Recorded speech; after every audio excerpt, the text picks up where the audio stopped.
good, huh? Right. That is Adam Lambert's latest hit, Ghost Town, off his critically acclaimed album, The Original High. Adam joins us from New York, looking so good this morning. Let's start with the fashion, Adam. Tell me what you're wearing. I love the hat.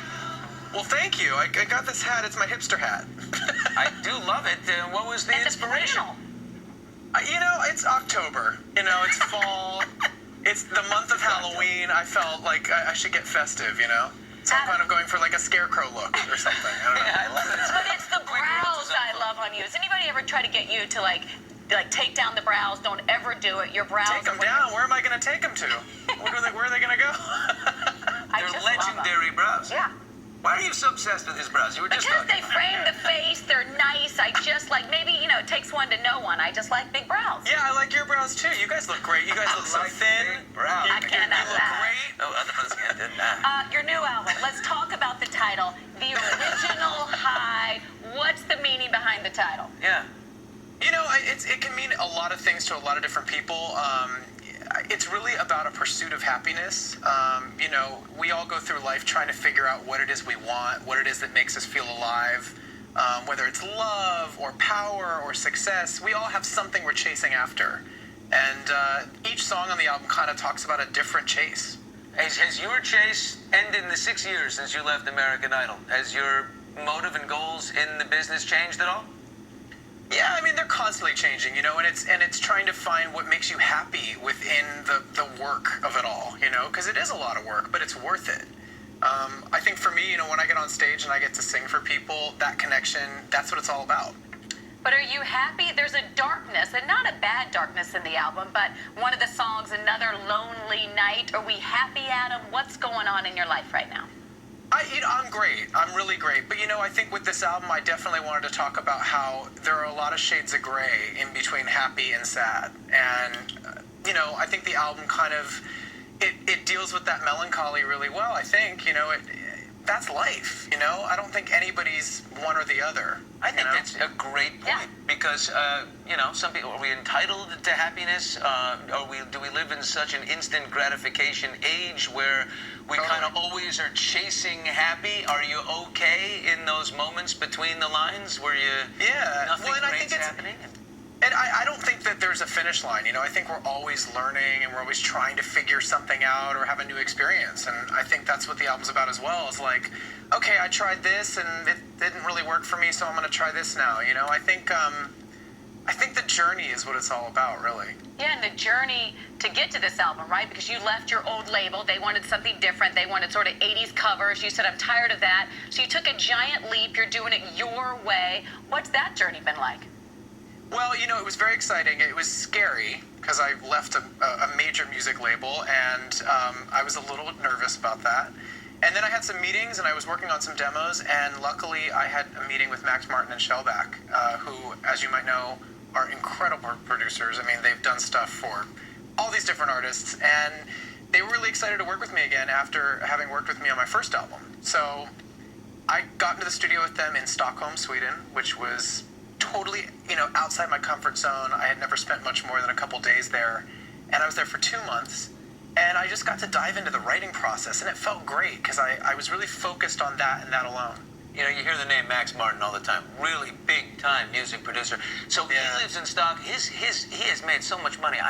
He must have some kind of complex over there what's in the Stockholm, spread Sweden. over there? What does it look like in Max Martin's world? The thing that I love about Max is he is super successful, but he's also super down-to-earth and grounded and kind of just unassuming, and he's very sarcastic and funny. He doesn't live on the side of a mountain somewhere, and you take a tram to get to his house. I haven't seen his house, but he did recently build a studio in West Hollywood that is unbelievable. And his wife, who's lovely, she decorated the whole place, and it's pretty sexy, I have to say. All right, Adam, stay right there. You told us this summer that you were too busy to date, that you're dating your album, but we want to find out what else is going on in your personal life, because I think you need somebody fabulous. And have you gotten any closer to that dream duet with Beyonce? Okay. After these messages from the local station.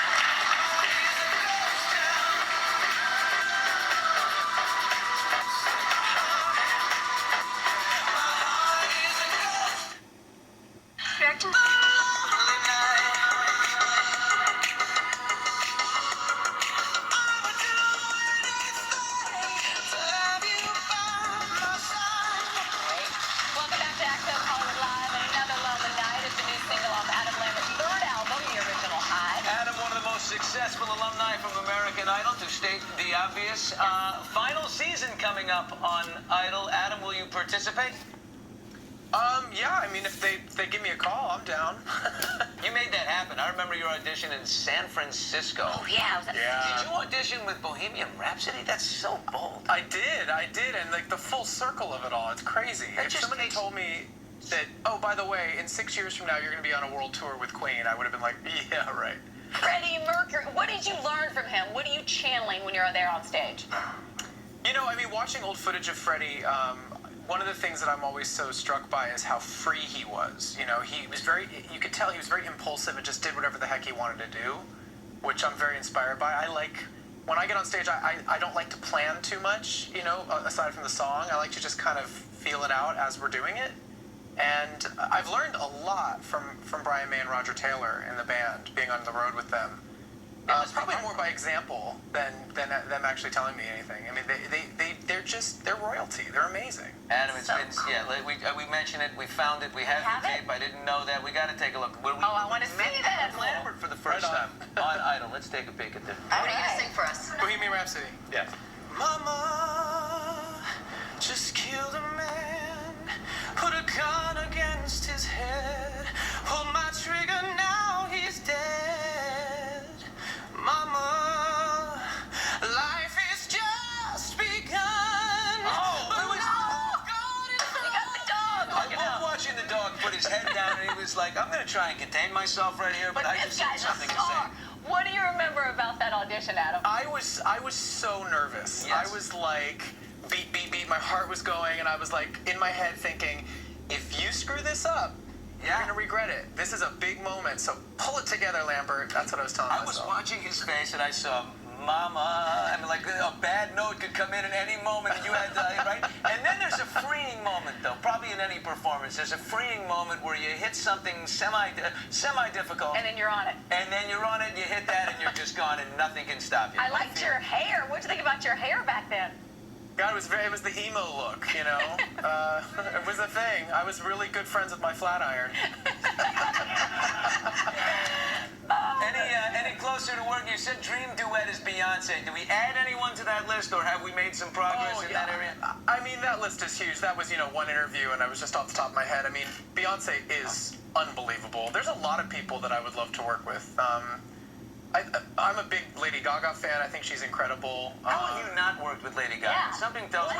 We actually have. She wrote a song on my first album called Fever, and she was in the studio when I recorded it. And we had a lot of fun that day. She's such a talent. I mean, I would love to sing with Pink, who also I've kind of indirectly worked with. She wrote "What Do You Want From Me" off my first album as well. So I'm lucky. I have these ties, these degrees of separation. But it'd be cool to get on stage and actually do it. We gotta make that happen. Oh, I think we can definitely. Between our connections, yeah. between the two of us. I'll just get on my horn. You know who I know? I mean, unbelievable. I think your style has changed. And let the hat be evidence, but your style has changed. A few years ago, you and Gaga, you could have gone through a wardrobe closet and been like, have that, I have that, you have that. Actually, no. I'm forgetting. We actually did sing a duet in Australia last year when I was on tour with Queen. She came and joined us one night in Sydney, and we did Another One Bites the Dust, and that was really cool. You see, we made that happen. See, you don't remember? you don't know. I also forgot that we made that Right happen. behind the scenes, we were working it. Have you seen Gaga on American Horror Story? She's killing it. She's making out with everybody. I can't wait. I can't wait. I haven't seen it yet. I've been on the road doing all this promo, but I'm ready. Oh, tune in tonight. You're gonna love it, Adam. Okay. Adam's album, The Original High. Love that title. It's available right now. Thanks, Adam. Thanks, Adam. We love Guys, you. good talking to you. Straight ahead.